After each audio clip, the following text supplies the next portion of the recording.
Welcome back, everyone, to another episode of College Hockey Talk.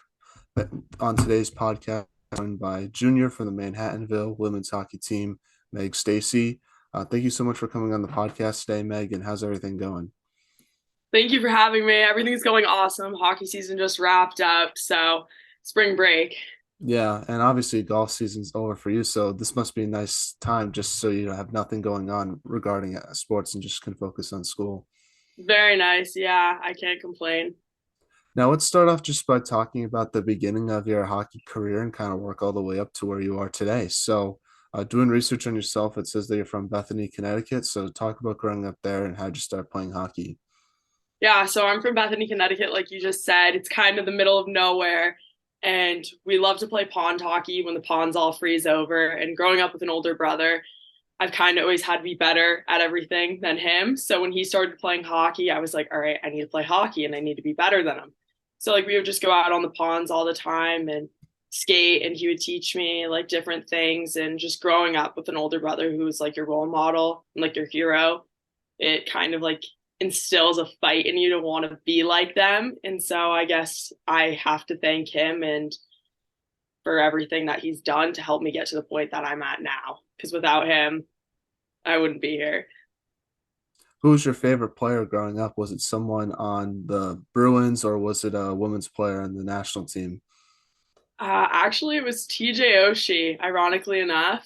TJ Oshie and Ryan McDonough. Those were my two favorite hockey players growing up. Yeah, I love TJ Oshie just because of the whole Sochi Olympics when he scored like I think it was like five Olympic shootout goals or something like that. That was pretty crazy. Yeah, it was. He's awesome on and off the ice. So, Yeah. Now, let's start off by talking about the beginning of, I guess, your playing career a little bit before you went to college and just work all the way up to where you are today. So, before college hockey, you played for the Gunnery Academy. Talk about how you got the opportunity to go to that school and play for that team. yeah, so I was at an all-girls Catholic school for 3 years. In my junior year, I was doing a lot of like tryouts for districts and stuff. And some girl like sat a Taft hockey bag down right in front of me, and I left that locker room and I said to my parents, I want to go to boarding school. Like that's what I want to do. And they said to me like, if you want to do it, make it happen. So I ended up reaching out to a bunch of like different boarding schools, like Berkshire's and like Taft, Choate. And then when I visited the Gunnery, I was like, this is the place that like I feel like I'm gonna like blossom the most, do the best. And so Coach Jamie Goldsmith was a coach at the time there, and she took a chance on me. And now the rest is history. But it was just such an awesome opportunity being able to go to boarding school, living away from home. And I think everything during that time prepared me as much as possible to where I am now. And it just was an opportunity that I wish that everybody could have. Yeah, talk a little bit about your prep school hockey experience and how it helped prepare you for college hockey with Manhattanville.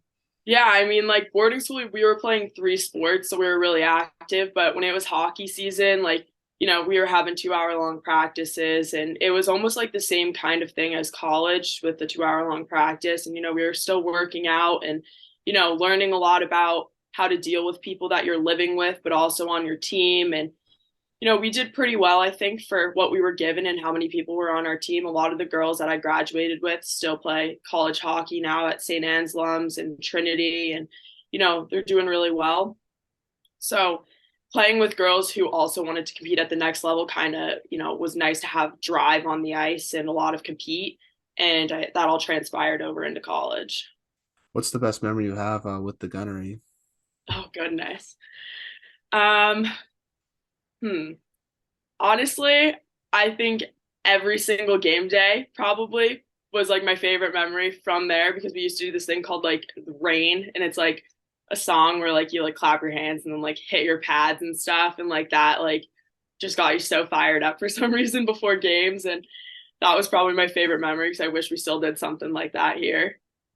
Maybe you could start the tradition next season. Who knows? I know, I don't really fully remember it, but I just remember everybody got so hyped because of it. Now, I was reading your bio from the Gunnery, and it says that you won Tour Guide of the Year award. What's that award, and how do you win it? So at the Gunnery, they had a bunch of different like things that you could do. So we had this like little restaurant on campus, and it was called the Po. And if you worked like a campus job per se, they would give you like gift cards to go there. So the incentive to work a campus job was through the roof. So I ended up becoming a tour guide and I would just give tours all the time in my free like blocks because I would get bored and there's nothing else to do. So I ended up giving a bunch of tours and Jack Cantley, who's our tour guide, he was awesome and he would just set me up like back to back on him and ended up winning tour guide of the year. And our graduation was over Zoom. So they like presented the awards over Zoom. Had no idea I was gonna win and my like parents were freaking out. Obviously, it was kind of funny, but yeah. So it's just like I guess the best all around like tour guide who put like the most like heart and effort in showing the school. So it was pretty easy though with a school like the Gunnery. Yeah, how do you work on your tour guide skills? Because I feel like that's something that I feel like looks easy, but I would not do a good job at it just because I would forget something, or I would just be like not only talking to one person, not talking to the whole group. Yeah, there were some families that would ask some questions that were so out of pocket that I wouldn't know how to come back from, and I'd be like, "I'll get back to you on that." Never got back to him on it, but Yeah. Yeah, for sure. Well, I'm glad you won that award. That's pretty cool. My school never did any tours like that, so that's pretty cool that you guys did. Now, what is talk a little bit about your recruitment process to Manhattanville and what made you want to go there versus other schools you might have looked at? Yeah, most definitely. So I think the moment I walked onto Manhattanville campus, it kind of felt like the same aura of like boarding school with, that small, close-knit feel.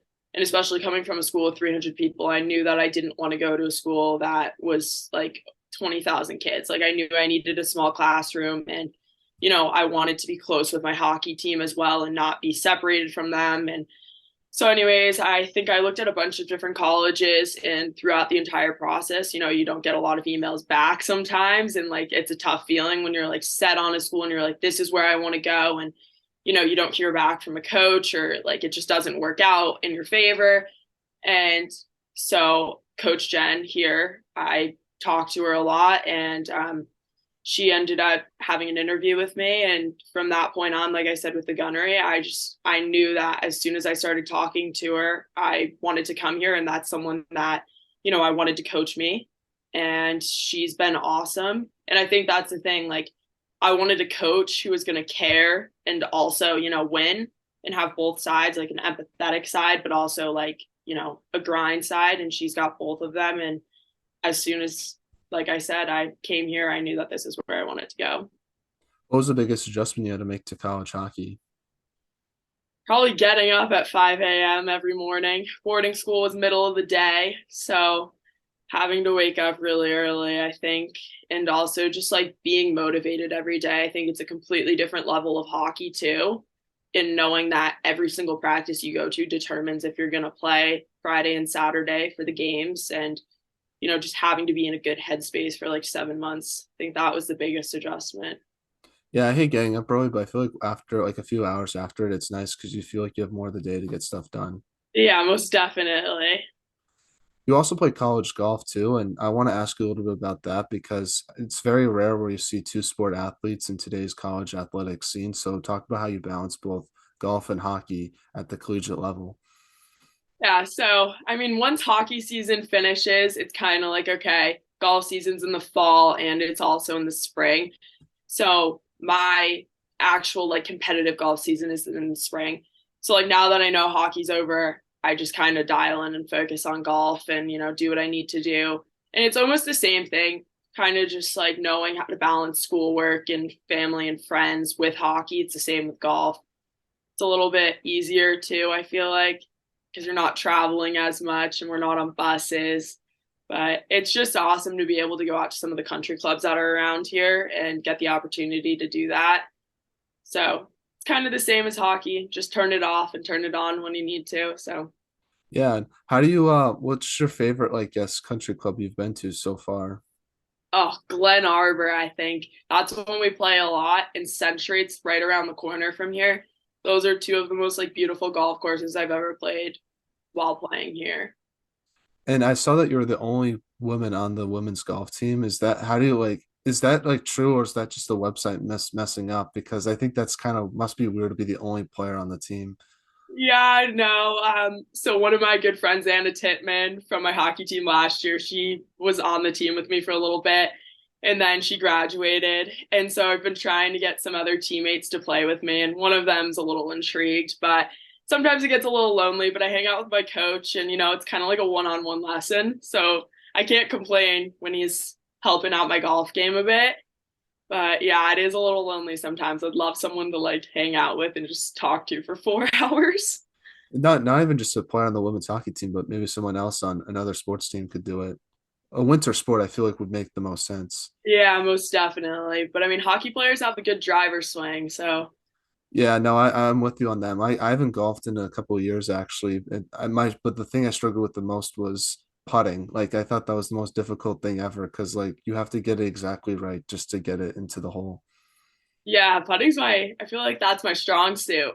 My strong suit's the chip, especially when you're in the long grass because I can feel like I can really get under it well and get a good shot. Yeah, short game is what counts most of the time. It just then like I get two shots, I get in the green, and then it's just the putting. It takes me like five times to get in the hole. So that's what I need to work on the most. But I haven't golfed in a couple of years. I need to get back into it because I really enjoyed it. But it's the most frustrating sport ever because you can practice all day and you can still like struggle the next game. And that's something that and it's sort of you have to balance that emotion and confidence and the whole mental side that is something that most people I guess don't think about playing other sports. Most definitely. It's frustrating for sure, especially those three putts. Now, let's get back to your hockey career. So, during your first year, your team had to deal with a lot of challenges due to the pandemic. How did your team handle the challenge of having games being postponed throughout most of the season? Yeah, it was pretty tough. I won't lie. I think coming in and expecting to play like a full season and have things be normal, we ended up playing like 12 games and we were wearing masks on the ice and we were separated during practices. And it was honestly horrible, but I think we made the best of it that we possibly could have. And it was, it's tough. Like we would play King's College Friday and Saturday, couldn't stay in a hotel. So we had to drive to King's College on a Friday, drive home, drive back the next day. And then, so it wasn't ideal. But if anything, I think it kind of made us resilient for the next season and appreciate what we had a lot more. And I think if anything, COVID season was just kind of a tester to see if we were going to, how hard we were going to work no matter what circumstances we were put under. But I mean, we made the best of it. But it was not anything near the last 2 years that I've experienced. Yeah, no, that was definitely tough for sure. And but you guys did have some success that year. You guys beat Elmira, or actually, you guys made it all the way to the UCHC semifinal and lost to Elmira in that game. But I guess what did you take away from your first playoff experience that has helped you during your sophomore and junior year? During playoffs, you just have to be all in on everything. And I feel like your mindset is completely different then than during the rest of the hockey season. And your only focus, because it's do or die, your whole focus is just, we need to win.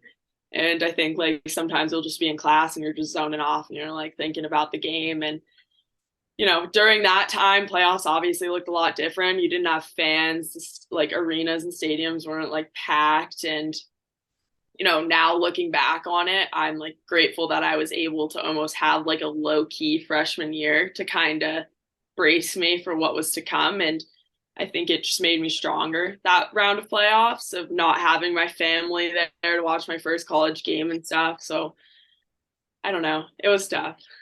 Do you guys get a good crowds that show up to your games? Depends. I think like when we go away to Utica, yeah, they have a lot of people, but sometimes Playland could get a little rowdy. Place is pretty small, so all it takes is like 20 people and it looks like it's packed like MSG on a Saturday. That's good. That's good. You just want like the student section to get into it and then like bang on the glass and stuff after a goal. Exactly, That's what yeah. makes it fun. We like our sports teams coming and getting a little rowdy. Sometimes, a little chirp to the other goalie. That's what you need. That's what you need. So, but your team improved a lot though from your freshman year to your sophomore year. I guess talk a little bit about the improvements that your team made and what role did you play in that? I assume sort of not having these restrictions that you had your freshman year really helped your team bond together and make those improvements. Yeah, most definitely. I feel like the team, obviously, we have a lot more players than we did freshman year. So that's kind of nice because we were rotating like two lines my freshman year. So now, obviously we have like four lines plus some extra skaters and defense.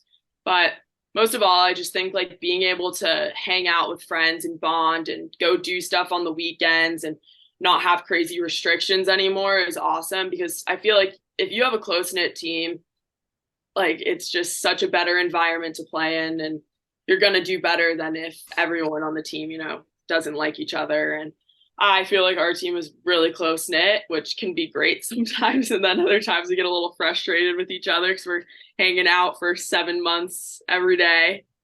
But most definitely, I think the one thing is just that we get to hang out now and be able to get closer and know each other as people on and off the ice, which I think is super important because that all translates over. Yeah, exactly. You can have the most talented team in the world, but if you guys don't know aren't getting along with each other and the culture isn't that great, then you're not gonna have a lot of success on the ice. I feel like that stuff translates well. Most definitely, yeah. Now, your team advanced all the way to the championship game that season. Talk about the playoff run and getting the opportunity to play in the championship game. And I'm assuming you guys learned a lot from your freshman year, losing the semifinals that helped make it to the championship game your sophomore year. Last year it was just like everyone had a fight coming back from what we were given COVID year, and we just knew that we wanted to make it to the championship game. I mean, we wanted to win, obviously, but it doesn't always work out in your favor sometimes. And yeah, that game, I think it was one of those things where it was obviously a tough game considering the score and, it was really emotional, but our coach always tells us like you got to keep the emotions in check and you got to keep playing with poise. And I think no matter what the score was, we kept playing with poise and grace and kept it classy. But, I think the game before that honestly was probably better in my eyes, considering that we beat Utica. We were down 2-0, came back and beat them in overtime. And, that was the most electric feeling I've ever felt in my life. Like just being like you're sitting there. I mean, we never try to get down. We're always the type of team that's like, we're resilient. We're going to do this until the buzzer hits. And like, that's just how we are. And when we won that game, it was just like we were on top of the world. And, we went into that game playing Nazareth and again, didn't work out in our favor, but Mhm. it was just awesome to be a part of it, win or loss, and being with the people that you love and your team, and you got 23 people going through the same emotions as you in the locker room. And I mean, after the game, we just kind of sat there, and I was like, well, this is college hockey, like do or die, and you learn a lot from those type of games. And sometimes you wish you could get back into them, and you wish you could do different things, and you can only move forward. And that was something that we learned and we talk about all the time. Like we can never go into a game like that thinking that we're gonna win, and we just have to keep pushing and going forward and always go into it and expect the worst, but also hope for the best. So Yeah, I feel like the mindset that I would have after that loss is I think 98% of college hockey teams, their final game of the season always ends on a loss. It's either if you like win in a championship game or if you somehow miss playoffs and won your final game of the year. But that's pretty much it. It's not many teams get to say that they won their final game of the year. yeah, it's a hard feeling to sit with until the next season comes around. But if anything, it's kind of good because it instills like a little fire in you that next season you're like, we're coming back. Hmm. And heading into this season, I guess what was something you wanted to work on regarding your game? Probably just ultimately making sure that I was in a good headspace every single game that I was going into or practice that I was going into. I feel like last year, since it was the first full season, I kind of was like some days I was just absolutely mentally drained. But I think this year, like I changed that mindset and I was like, I'm here for a purpose and I need to play with a purpose and, stop going through the motions and be the best teammate I could be. And I think that small adjustment that I worked on really helped a lot. And keeping a good positive mindset, whether I was in lineup or I wasn't, and just being a good teammate. I mean, that's kind of the role I play. Like I like to be a locker room girl. And I think just knowing that like some games I'm gonna play, other games I'm not. It's just like having a good mindset and just knowing that like it's for the team, not for myself, and having a team first mentality. What was the biggest improvement you think you've made to your game since your freshman year? Probably my shot. I mean, Hmm. I don't know. I like to take slap shots. That's one of my like favorite things ever. And so I mean like usually like if we have free ice time, I'll always work on that and I think it's pretty good. Yeah. I'm a wrist shot guy because it's usually more accurate. Yeah, that's true. But you did get your first goal of your collegiate career this past season, which congratulations to you on that. But it was against Stevenson. Talk about that goal and where do you keep the puck today? Yeah, thank you. So it was awesome. So Carrie Carr is one of my line mates that I was out with, and she shot the puck, and I was standing in front of the net to screen, and I just saw it sitting there, and I was like, "There's no way she's gonna cover this, or it's just not. It has to go in." So I like fell and just like swatted it, and it went in, and everyone was going crazy. But I have the puck right here, actually. It's on my Oh, snap. nice. Probably Can I shouldn't see have. it? It's going on YouTube, so you can show it. That's cool. That's cool. Yeah, it was awesome. But actually, it's funny enough. So my coach, she was like, "All right, Stacy, go out. You're going with Carr and Miller." And so I go out with them. And before I do, I said to her, I was like, "If I score, we're going to Krispy Kreme because we had driven by one on the way there." And so she just starts laughing. I go out, I score. She can't even get a word, and then I'm like, "All right, we're going to Krispy Kreme." Tell the Yeah, bus driver, like, whatever. But the Carr parents picked up some for us, and it was the best. that's awesome. I haven't been to Krispy Kreme in years. I think I was like six last time I was there. There's none around New England. Yeah, same. So that's why I was like, all right, we're in Maryland, we're getting some like, and I just scored, so we have to. Did you any good? Was it a good selly, or was it more just like, oh my gosh? It was just that I didn't even know it really went in because I was kind of like face down on the ice and I just like hit it. And all of a sudden I just hear everyone going, oh my God, like freaking out. And there wasn't even time to sell it. I wish I would have loved that. Yeah, you need some space. If you're sort of crowded in, Yeah, it's hard to do it. But there wasn't space. I just remember I got a rebound goal one time, and I was just like just nothing like crazy, but it was just you had the space to like do the fist bump in the air, and that's always a good time. And then the boys go hug you, and it's nothing beats that feeling. Oh yeah, it's just a rush that you just wish you could have all the time, but it's so special, I guess, now when you get it as feeling it for the first time in Oh college yeah, hockey. oh yeah. Now you're going to be a senior next year. That's pretty crazy to say. What type of leadership do you want to bring to the team as one of the older players on the team?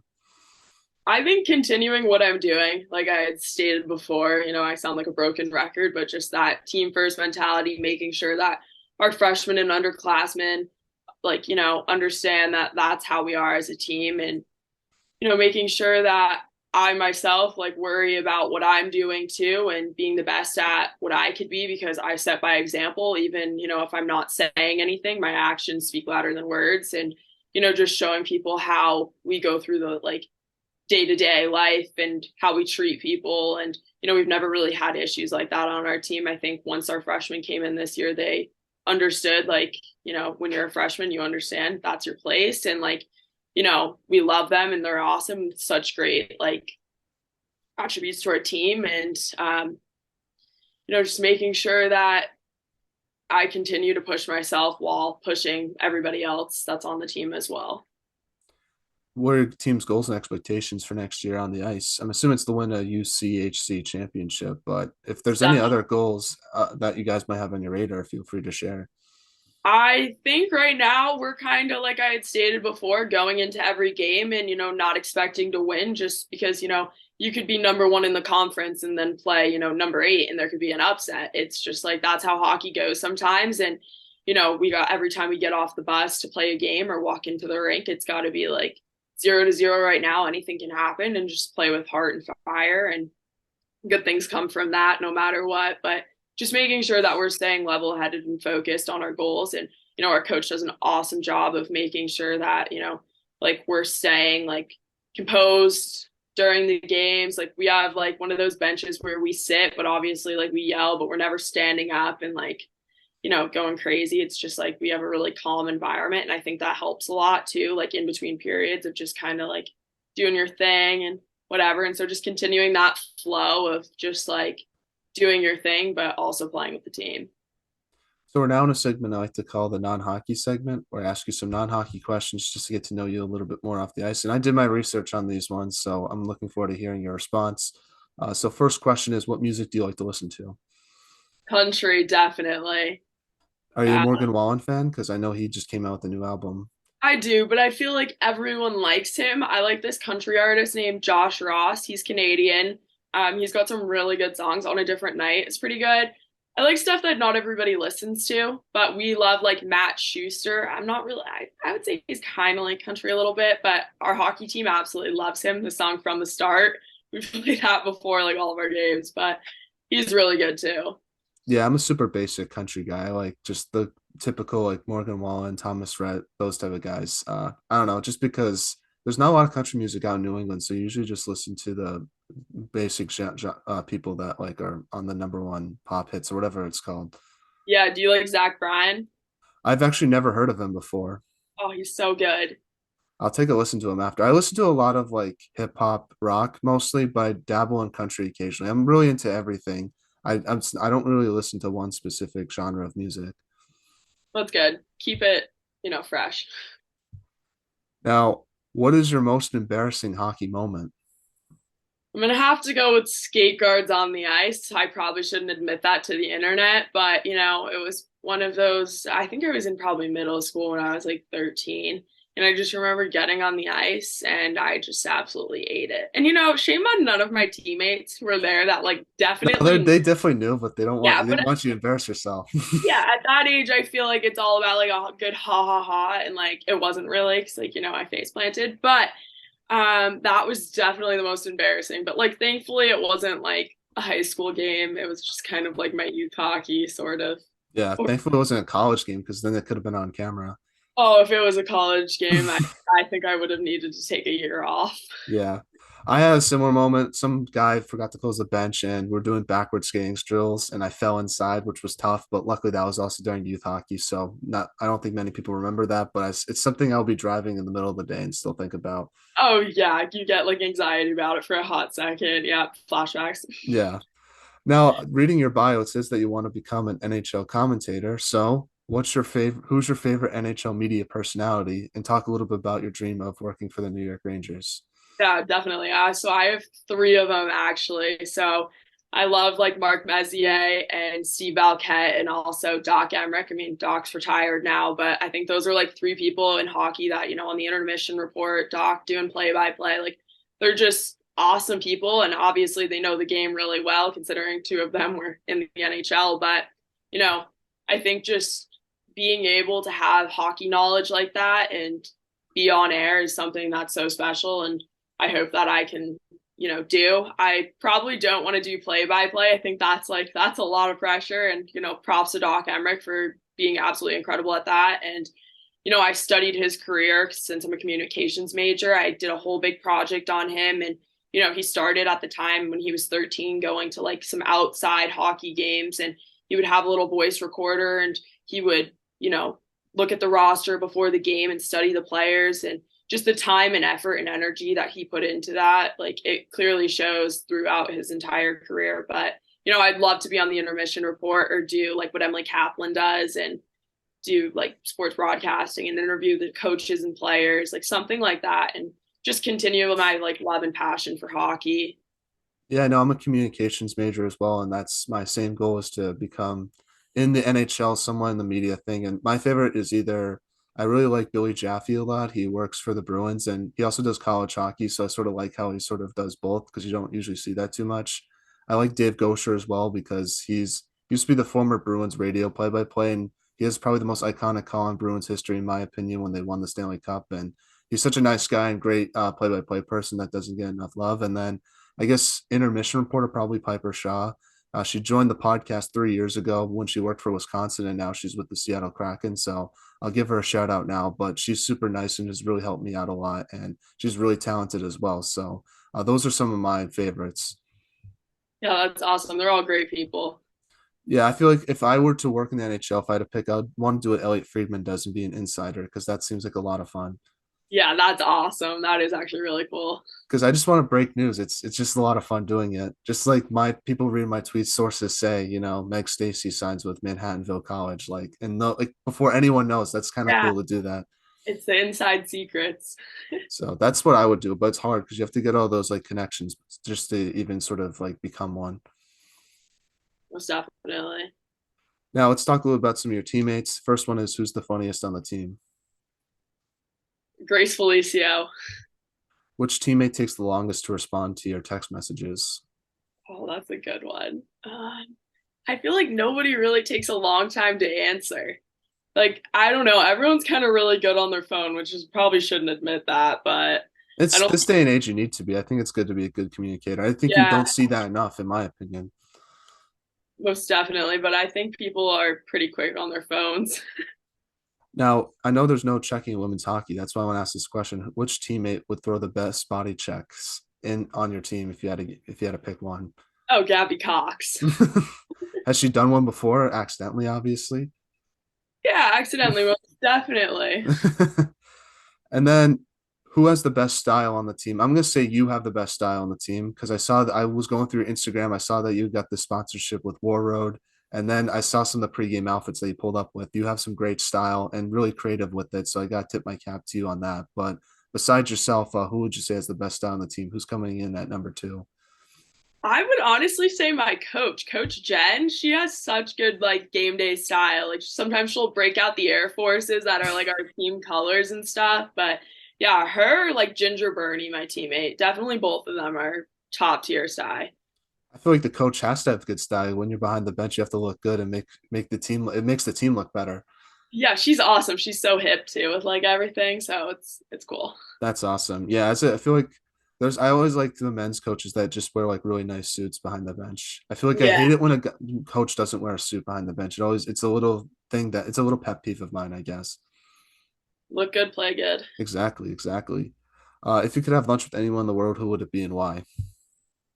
Oh, goodness, that's a good question. Um, I don't probably like Tiger Woods. Yeah, Like definitely Tiger Woods. I would just love to pick that man's brain for like a hot second and just like I don't know, like the amount of dialed that must go on like during his like earlier playing career. Like I would just love to know all of yeah. that. No, I agree. I'll probably say Tom Brady just because of the success he's having and also trying to convince him to not get out of retirement. Like it's not worth it right now. So Yeah. that'll be the other thing I'd say to him too. Yeah, he goes in and out of retirement far too many times. Yeah. What's the most interesting thing you've read or seen this week? Read or seen this week.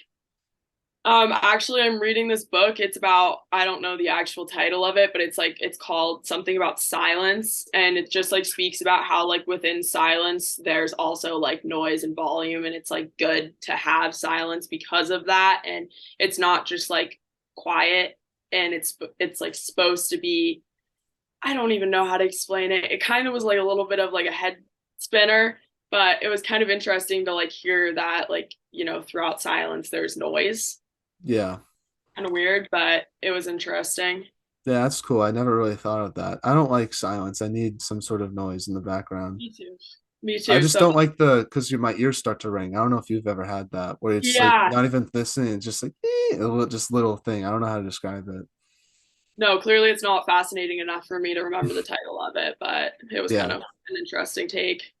Yeah, I guess the most interesting thing that I read was probably just the weather, just because I don't really pay attention to the news too much anymore. It's too anxious for me. So it makes me too anxious. So yeah, just the weather. That's about it. And the Yeah, hockey stuff, which I'm really excited about this weekend.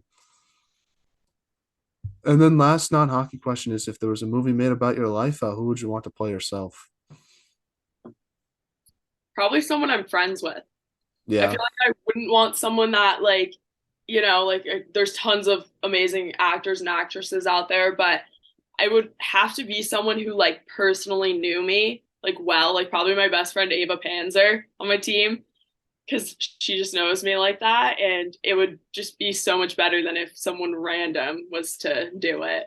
Yeah. I could see that, but also like because they know like the little I don't know what it's called, but like sort of little things that like someone that doesn't know you wouldn't know about you. Yeah, little mannerisms and stuff Yeah. like that. Yeah. Yeah, that's the word. I couldn't think of it, but something like that. Yeah. No, I get that.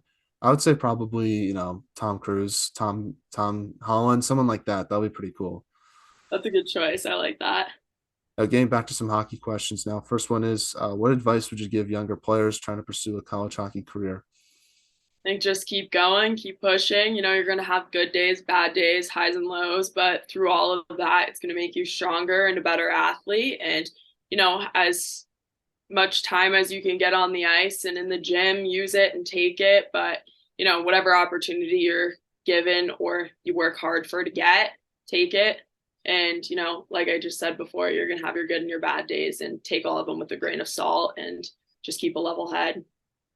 Do you have any shout outs you want to give to your teammates, family members, or friends, and anyone that we should interview next? Or if there's something you want to talk about, the floor is all yours to say all that stuff.